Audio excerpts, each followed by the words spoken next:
Well, thanks to the organizing committee for volunteering me to speak at the symposium again. But it's actually a pleasure, and thanks again to everyone who's participated in what so far has been a great meeting. So here are my disclosures. And so what I'm going to go do today is talk a little bit about screening in a few different aspects, why we need it, how we should do it, and then choosing the optimal approach to screening in different populations. So if you sort of broadly think about the Hep C infected population, people living with hepatitis C, you can divide them roughly into these groups. And people that are already in specialist care have either been treated or may be awaiting treatment access, but for the most part, this population, at least the hepatitis C aspect has been addressed. People diagnosed and in primary care are either referred or hopefully actually treated in primary care, but then there's the largest pool of undiagnosed who are generally unaware, and that's because they're largely asymptomatic. And this is really the population where screening is focused. And I think we're all aware that we're not going to get to these ambitious goals of HCV elimination unless we do a lot more than just treat individuals. And variations of this slide of showing that we can now treat people very well, the individual, we can cure people, but when we look at the population level, unless we identify and treat a lot more people, we have very little impact. And the first thing that happens with direct-acting antivirals is we do increase the numbers that we treat, but unless we start treating a lot more people, we have very little impact. So when you look back at that diagram, the effect of these drugs has really been that we've started to increase that bottom circle without really having too much impact on the bigger circle unless we make changes.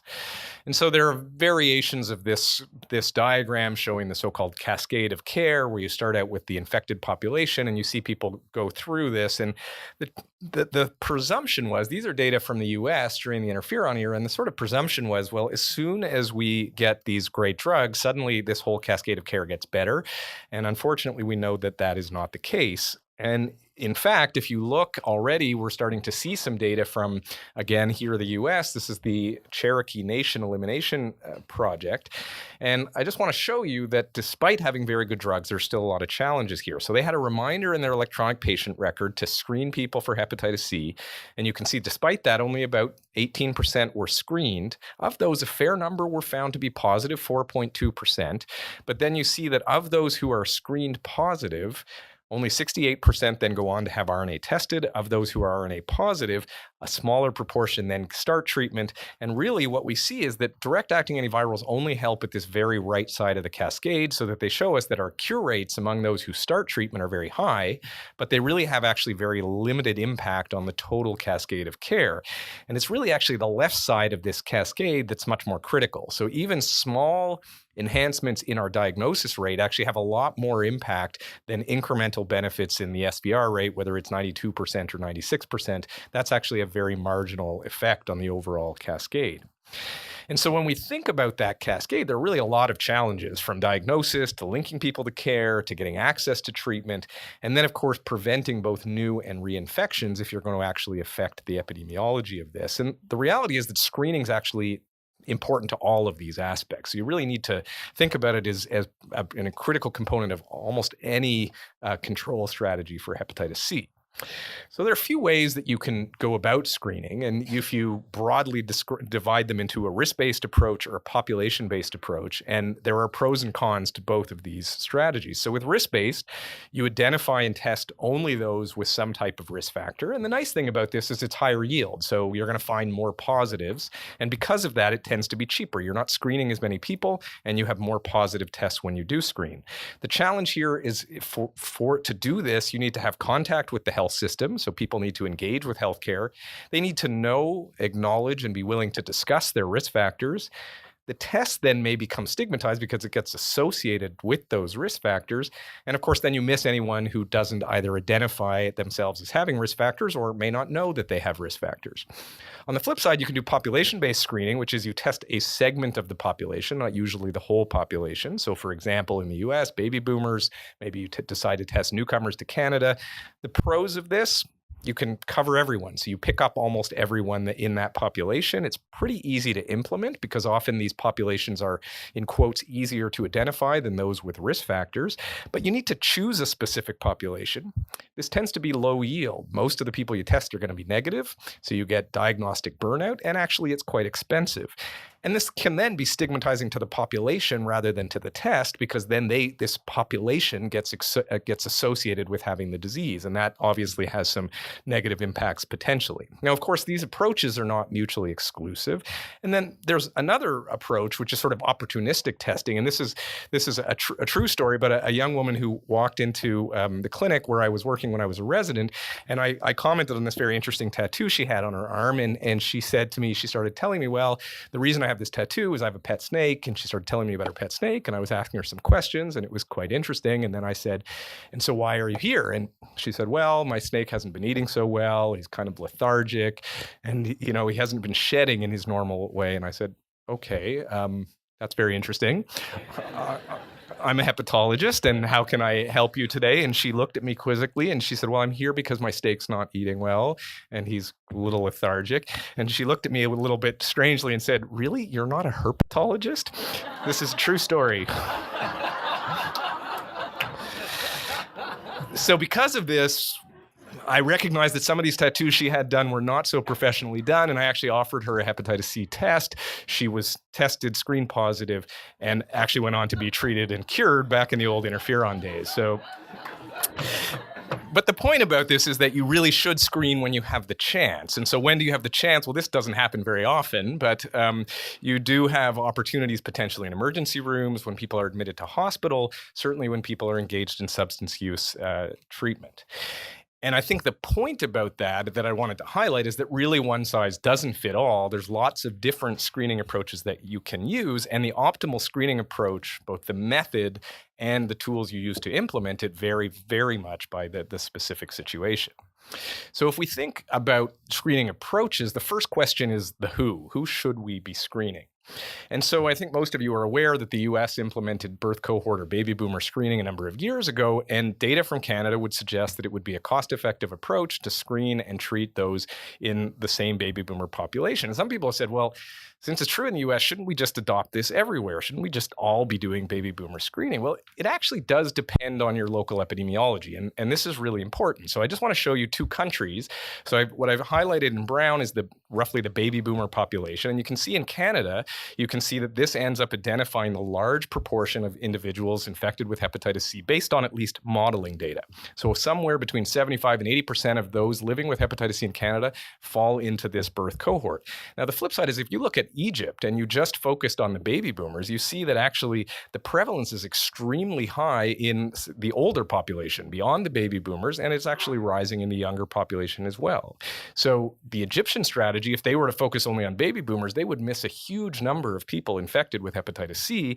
And as a result, their strategy, which they have adopted, is instead we should be screening the whole adult population. So it's important that you have to think about what your epi suggests. And one of the challenges in Canada, and it's not limited to Canada, is the quality of the data. So do we even know how many people have hepatitis C and what birth cohort they fall into? Because what I've shown here is purely based on modeling. So this is what we think is the burden of hepatitis C in Canada. And the challenge is we actually don't have great data. We just completed a serosurvey in Ontario where we looked at 10,000 people and who had blood testing done in a commercial lab, and their residual serum was tested for hepatitis C. And we did focus, probably not a great idea, but we did focus a bit on the baby boomer population. And what you see is that the prevalence among this population was higher than the modeling data would suggest. So the overall prevalence was 1.55%. Now, this is for antibody, and it was highest among men born in between 1960 and 64 at 3%. So quite high in that population. And if you extrapolate this to the Canadian population, just using these data, you actually get higher numbers than any of the models, at least to date, predict, even using the modeled numbers for the populations that weren't screened. So it just suggests that there is value in doing these types of serosurveys because they actually give us real data on which to base our policy decisions. Another important factor is not just who has Hep C, but whether they've been diagnosed. And here I want to compare two countries that in some ways have a similar epidemiology. Canada, and you have, if you've been paying attention to Hep C in the last 2 years, you've heard a lot about Australia. But one of the differences between Canada and Australia is the diagnosis rate. So in Canada, most of the studies estimate that we have a pretty low diagnosis rate. The first modeling studies suggested that as high as 79% were diagnosed. I think most people accept that probably wasn't correct. Some empiric data suggests it could be as low as 30%. I think most better models probably suggest that it's somewhere between 40 and 50% of those living with Hep C have not been diagnosed. But in Australia, the opposite is true. The reality is they have done a great job. First of all, that the epidemic is more focused among people who either have a history of or are engaged in injection drug use currently. And so because of that, it's a bit easier to target the population of those living with Hep C. And you can see that they've done a good job of screening. So most of the people living with Hep C have been diagnosed. The overall diagnosis rate is estimated at 82%. And they've actually screened 60% within the last year and 90% of those people who inject drugs in their lifetime. So they've actually done a pretty good job already. And because of that, screening probably isn't necessary because they've actually identified most of the population that's infected. And it's important to think about that because in Canada, we don't really know our diagnosed proportion. But if we did know it and it's as low as the modeling suggests, we probably should be doing some type of population screening. So what about how to do the testing? Well, the problem right now is all of our algorithms for screening struggle with the complexity of you need to see a doctor, go to the lab to get your antibody test, come back to the doctor to get the result, go get to the lab again to get your RNA test, come back to the doctor to get your result. And only then can you even think about starting therapy. And there may be significant delays before that happens. And of course, every one of these blue arrows is a chance for people to be lost to follow-up. And of course, we then blame the people for not showing up. But the reality is we've made this system incredibly complicated for someone who says, I kind of want to engage in this disease that may or may not be bothering me, but wow, have you made it difficult for me to actually get diagnosed and then get evaluated for treatment. So this is particularly a problem. If someone's symptomatic and unwell, they're probably going to go through this. But if Hep C is not high on their priority list to begin with, this is really a challenge. So there has been a lot of effort to try to improve and simplify diagnostic approaches using salivary testing, even now point-of-care PCR testing for RNA, and then I'll mention a little bit about dried blood spot testing. A simple approach is just to do reflex testing when you do the antibody test. And this has now been implemented at one of the large commercial labs in the US. And what you can see is in the blue line is you can see the number of people who had a positive antibody test who went on to get an RNA test done. And you can see that that was around 30%. Now, one of the labs introduced reflex testing. So if it was positive, they automatically did an RNA. The other lab didn't. And not surprisingly, immediately you jump that up almost to 100% as soon as that's implemented. So this is pretty simple approach and really actually didn't cost them very much to implement. An alternative approach to using RNA is to think about a cheaper way of assessing for active viral infection. And so in one of the ways you can do that is using something called core antigen, which is one of the proteins made by the virus and is measurable in the blood. And it's actually pretty good. So it's got a very high sensitivity and specificity, particularly the specificity. The challenge is when you have very low levels of viremia, you may miss people. So particularly if they're below 3,000 IU per ml. But for most people with chronic infection, that's not really an issue. And the advantage here is that it's quite a bit cheaper. So we've looked at this a little bit. If you take people and you screen them at baseline, so these are people with a known diagnosis, we found that we picked up almost everybody by doing just core antigen testing as well. Now, what about using it for on-treatment monitoring instead of HCV RNA? So we looked at that, and you can see that there are some people who are RNA positive and antigen negative, but the flip side was also true. And similarly, at end of treatment, we found that there was also a little bit of discordance. And then we looked at SVR12, and you can see that there were actually a few people that were there was one person who was RNA positive and core antigen negative, and there were 3 people who were core antigen positive, but RNA negative. So the important point is that those on-treatment testing, so the week 4 and the end of treatment, really were not predictive of outcome. So the SVR rate was identical in those who tested positive and those who tested negative. So doing the test doesn't change anything you're going to do. So if you conclude from this, it looks like core antigen is effective for confirming viremia. So it's good test at baseline. On treatment monitoring, whether you use core antigen or RNA is not really that helpful at all. So we should probably just dispense with it altogether.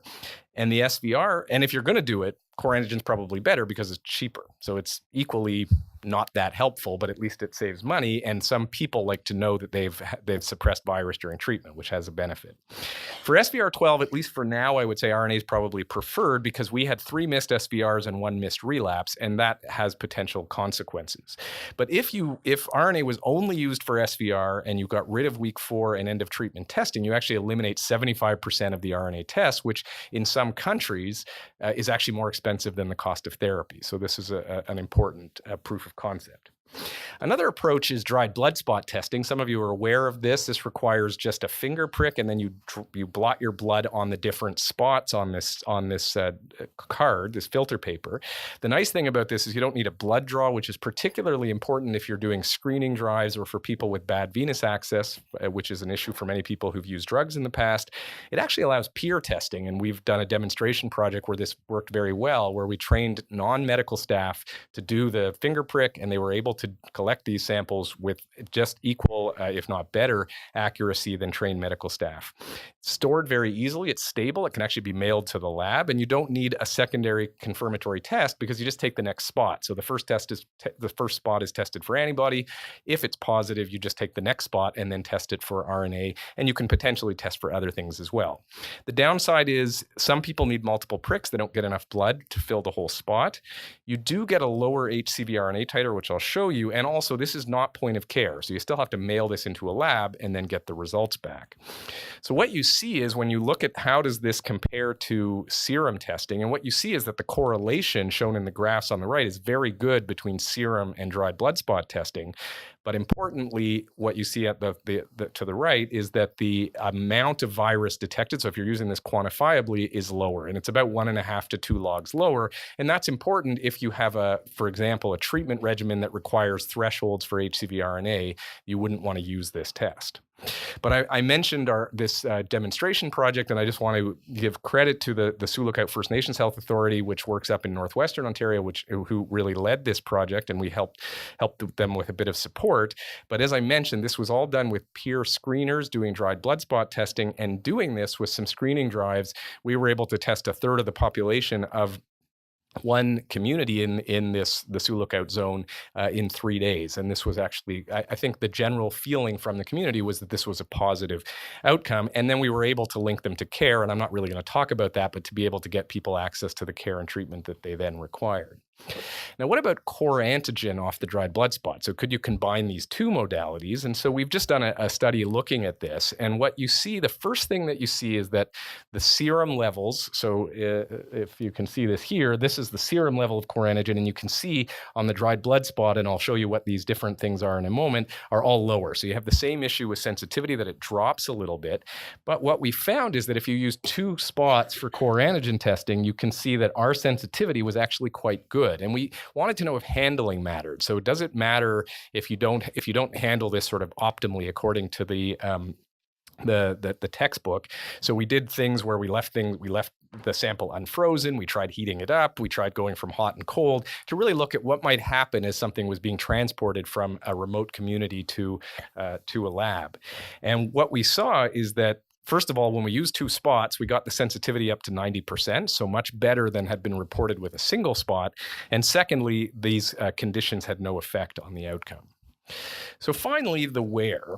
And so we have thought a lot about this. How do you do screening appropriately? And we've developed something called the Viral Hepatitis Care Network, which is using sort of a hub and spoke model. But the idea of it is to try to bring testing and care to individuals with hepatitis C so that we don't make them engage with us. We try to find them and engage with them in the place where they want to receive their care. So local screening and local treatment. So if you think about some of the problems that this might address, you have a low diagnosis rate among the birth cohort. I mentioned that already. So we have screening programs in community drives. We have an emergency room screening program. This issue of not following up for RNA testing. So we've introduced the point of care testing with a follow-up DBS testing to get the RNA done, and then linkage to care. And we try to see people right at the time that they're tested so they get right engaged in care. And one thing that's sometimes not intuitive is that a rapid test isn't always better. In our emerge room screening program, they were very clear to us that if we wanted to do this, they wanted it to have no impact on the flow in the emergency room. And actually having to do pre and post test counseling for the emerge doc when they're addressing someone's broken ankle actually really slows them down. So in fact, point of care testing wasn't helpful there, whereas dried blood spot testing allows us to do the reflex result, and then we do all the follow-up and takes the burden off the emerge. So when you think about matching the test to the setting, the current model works okay if people are reliable about coming for follow-up. So this might be people who are coming to get their methadone every day, or people who are engaged in their healthcare. Rapid diagnostic tests are really good for screening drives. They might be good for intake at a prison where people may not be in the prison for very long. Point of care salivary testing is good. It's a little less sensitive, but this is very good for prison testing and for screening drives. And then the rapid diagnostic tests are particularly good in high prevalence situations, so people who are actively engaged in drug use, particularly at supervised injection sites. And then the dried blood spot testing is really good for rural and remote regions, hard to reach populations, or when there's time issues like the emerge. So to summarize, Hep C screening will be necessary to meet the WHO elimination targets, and the optimal screening strategy really does vary by the situation, whether you do population or risk-based, which test you use, and one size definitely does not fit all. I just want to acknowledge all of my colleagues who have helped with a lot of this work. And a last little plug for many of you are aware of this meeting that's coming up in June, but I really want to encourage people to attend this. This is the Global Hepatitis Summit, which follows on the International Symposium on Viral Hepatitis and Liver Disease, which has a long history of being an important viral hepatitis meeting. We've revitalized the meeting a bit this year by having the typical clinical and basic science streams, but adding an important public health stream to that. We'll have an HCC symposium that's co-sponsored by EASL and AASLD, a specific symposium on viral hepatitis in Indigenous populations, as well as the Nurses Summit, and an important community engagement led by the World Hepatitis Alliance in having a no-hep village. The abstract deadline is coming up shortly. I would encourage you to submit abstracts, but also to attend. It will be here in Toronto in the middle of June. Thank you very much.